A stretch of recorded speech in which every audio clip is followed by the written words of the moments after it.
You should have created an electronic portfolio in one of your education courses at the beginning of the semester, or if you did not, let me know and I will give you a code to do so.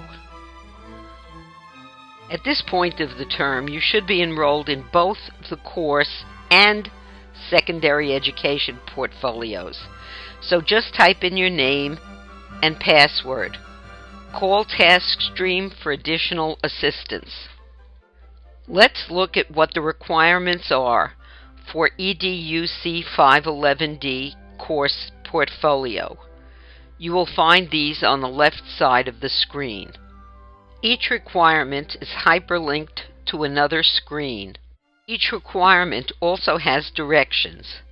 Just click on the arrowhead to the left of directions as shown in the illustration, below the vertical arrow in the line with the horizontal arrow.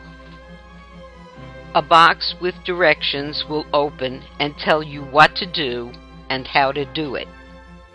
Look at the evaluation method by clicking on the arrowhead beside it as you did for the directions. It will tell you that there is a rubric and the number of points you get for the assignment. Next, click on the hyperlinked View Rubric to see how you will be assessed. It's important to do this before you do the assignment so you know exactly how it will be graded and what you have to do to get a top score. Read the rubric and the requirements at each level. Then write your assignment in Microsoft Word. Spell and grammar check it when you are finished by using the Review tab in Microsoft Word as shown. Click on the Spelling and Grammar tool at the extreme left of the tab as shown beside the red arrow. The word processing program will proofread your document and point out any errors. It will also make suggestions as to how to correct them. When you type and misspell a word, a wavy red line appears below it. However, in this slide, you see the misspelled word underlined in red. Right-click the mouse under the misspelled word and suggestions appear in a pop-up box for correction. When you use faulty grammar such as this subject-verb agreement error and run a grammar check, the incorrect form appears in green. A pop-up window appears with the reason for the error in the top box and a suggested correction highlighted below. Using incorrect punctuation results in a wavy blue line below the error. Right-click on it and a pop-up window appears. At the top will be the correct form of the word. Running a spelling and grammar check also indicates extra spaces between words in a pop-up window with suggestions for corrections, as you can see in the pop-up window beside the black arrows. To capitalize or replace an incorrect word throughout a document, use the global Find and Replace by pressing Ctrl F for Find. A screen like this appears to the left of the document and highlights the error throughout your document. In the Home tab, go to the extreme right and click on Replace as shown below and beside the red arrows. A pop-up window appears with the error you want to find. Type in the replacement in the text box below. Click on the Replace All button to correct the error, and you will see another pop-up window showing you how many replacements were made. If you want to correct the capitalization error throughout, click on the More button on the left of the pop-up window as shown beside the red arrow. The window expands and will indicate Match Case as the first option in the left-hand column. Make certain your Replace indicates a lowercase or uppercase letter, and click in the box to check it. Then click on Replace All. Another pop-up window appears to indicate the number of replacements made in your Word document. To submit your work to the ePortfolio, click on Attachments to the left of the red arrow. First, browse for the file on your computer. Once you have located it, click on the Add File button. In Task Stream, buttons to continue are always mustard colored. A progress window will appear to show you that your file is being uploaded to the portfolio. A message appears indicating that your file was successfully uploaded, and the name of the file appears below.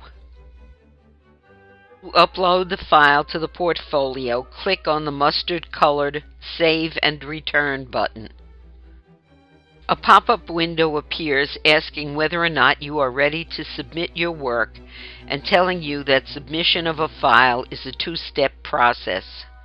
You have the option of submitting the work later. If you are ready to submit the file, click on the OK button. An animated arrow with a flashing light appears in the upper right-hand portion of the screen. Click on the mustard Submit Work button to have your file evaluated. This is a very important step. If you are unable to upload and submit your work, please use the help phone number for a technician at TaskStream, or look at the box on the right of the screen for hyperlinks showing you how to navigate the electronic portfolio and upload and submit required artifacts. Be aware of the due date. Those dates at the beginning of the term have some leeway. Self-evaluations at the end of the term do not, and will not be accepted after the posted date. The course ePortfolio, you have 8 requirements. Submit the first 6 files from those graded and returned to you in Blackboard. This is very important, as I will not accept files without my comments and the accompanying rubric. Click to enter the Secondary Education ePortfolio. You have not yet enrolled in the Secondary Education electronic portfolio, you need to do so. Go to the screen where you selected the Directed Response folio and scroll to the bottom. Use this Secondary Education program code you see on the screen. Then click on the Enroll button. The requirements for the Secondary Education electronic portfolio overlap with those in EDUC 511D, so you're not being asked to do anything more than what you have already done. All corrected and evaluated assignments are posted in Blackboard, so that is where you go to retrieve the appropriate files. If you have not saved these to your computer, let me know and I will send them to you. Both the course and program portfolios, you submit a certified approved fieldwork form. This is the form you can find posted in the readings for Session 9. Certify your fieldwork, I must have an email from either the site you visited or the speaker you interviewed.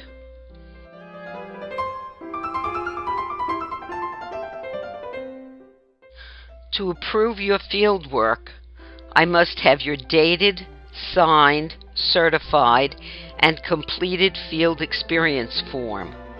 I will then approve the work that is done in conjunction with the assignment for Session 9 in expanding the walls of your classroom to include outside sources as either a field trip or speaker.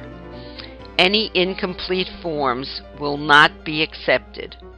Your approved signed fieldwork form has been returned to you in the Session 9 assignment area of Blackboard. Use My Grades in the toolbar to retrieve it.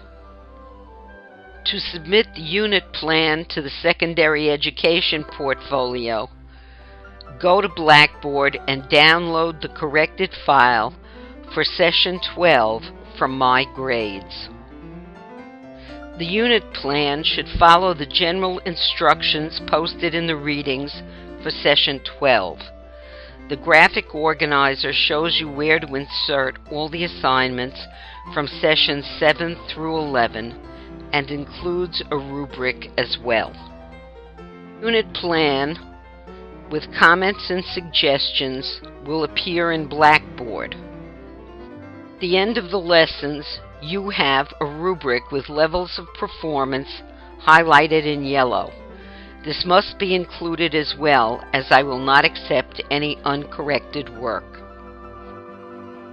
To submit the fieldwork lessons to the Secondary Education portfolio, go to Blackboard and download the corrected file for Session 9 with the 3 consecutive lessons, including the fieldwork or speaker's visit. You will find this by clicking on My Grades in the toolbar on the left of the screen in Blackboard. Your work with comments and suggestions should appear. At the end of the lessons, you have a rubric with levels of performance highlighted in yellow. This must be included as well, as I again will not accept any uncorrected work. Use this checklist to make certain you have submitted the 6 files with approval, signature, comments, corrections, and rubrics from what you received in Blackboard before submitting them to the TaskStream course portfolio. Then do the 2 self-assessments. Use this checklist to make certain you have submitted the 3 files with approval, signature, comments, corrections, and rubrics from what you received in Blackboard in Sessions 9 and 12 before submitting them to the TaskStream Secondary Education portfolio. If your work has been accepted, I will see a check mark in the blue column to the right of the artifact and a score or met requirements as shown beside the red arrows. When I see an hourglass, it means you did not submit the work for evaluation as shown beside the blue arrows. A blank space means you never submitted anything as shown beside the yellow arrows. The very same rule applies to the 3 artifacts you submit to the Secondary Education electronic portfolio. Once you have checked both portfolios, your work is complete, and you can use this material as evidence of what you know and can do as a link in your resume. Anyone who wants to hire you can see what you have in your ePortfolio, as well as reading a line in the resume or transcript showing you took a course in Methods and Materials of Secondary Education.